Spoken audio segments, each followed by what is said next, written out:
Welcome to The Explainer. Today we're jumping right into the must-know tax info for every self-employed Canadian, all based on Chapter 7 of Evelyn Jack's great book, Make Sure It's Deductible. Oh, there's so many yummy vegetarian options out there. You could try like lentil soup, veggie burgers, tofu stir fry. The possibilities are endless. So let's kick things off with the biggest question you need to ask yourself if you work for yourself. Are you an employee or are you an entrepreneur? This isn't just a title, the answer completely changes your whole tax situation. Everything from what you owe to what you can write off. Okay, so how do you figure it out? Let's take a look at how the Canada Revenue Agency, or the CRA, makes the call. And spoiler alert, it's not as simple as just looking at your contract. They dig into what your working relationship actually looks like day to day. And this is the most important part to get. The CRA is looking at the whole picture, the entire vibe of your work setup. It doesn't really matter what you call yourself. What matters is the reality of how you work. And they have a pretty specific checklist to figure this all out. So here are the 4 big factors they look at. Think about it for a second. If the person paying you tells you exactly when and how to do your work, gives you a laptop, and takes all the financial risk if a project goes south, well, you look an awful lot like an employee. But if you set your own hours, use your own equipment, and you're the one who could lose money, you are definitely leaning into self-employed territory. Now, why does this distinction matter so much? Well, this is where it gets really exciting for anyone who's their own boss. The expenses you can deduct. This is where being self-employed can open up a ton of new financial strategies. This quote right here, it just hits the nail on the head.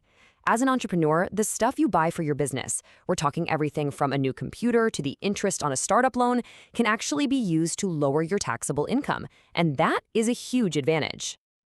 And this table just lays it all out, crystal clear. Just look at the difference. For things like your computer, interest on business loans, even the cost of getting your taxes done if you're self-employed, there's a clear path to claim those as business expenses. If you're an employee, your options are way, way more limited or just not there at all. Okay, so theory is one thing, but how do these rules actually work in the real world? The tax code is definitely not one size fits all, so let's check out how this all plays out for a couple of specific professions. Let's start with a super common example, someone who runs a daycare right out of their own home.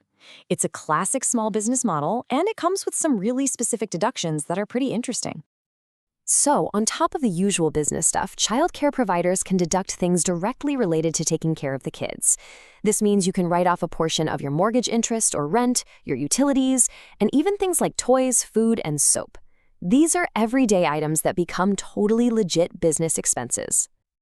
All right, let's totally switch gears and look at a business with its own unique set of rules. Farming. Farm income is definitely business income, but farmers get access to a special tool for managing it that most of us don't. And trust me, this is a big one. See, most businesses have to use what's called the accrual method. That means you record income when you earn it, not necessarily when the check clears. But farmers can actually choose to use the cash method. This means you only report income when the money is actually in your hand, and you only deduct expenses when you've actually paid the bill. It gives you a ton of flexibility for tax planning. But here's the thing. It doesn't matter if you're a childcare provider, a farmer, a writer, or a web developer. There are some rules that are just non-negotiable for every single self-employed person in Canada. You should think of these as the foundation of your business. These 5 rules right here are your playbook for success. I mean, separating your personal and business bank accounts isn't just a good idea. It is absolutely critical, especially if you ever get audited. Same goes for tracking every penny in and out and keeping tabs on your vehicle use. This isn't just about staying compliant. It's about having the real data you need to make smart financial decisions and maximize every single deduction you're entitled to. When it comes right down to it, being self-employed means you are the CEO of You Incorporated. And really understanding these distinctions, employee versus entrepreneur, what you can deduct, and the best ways to keep records, that's the absolute first step toward building a business that's successful, sustainable, and as tax efficient as possible.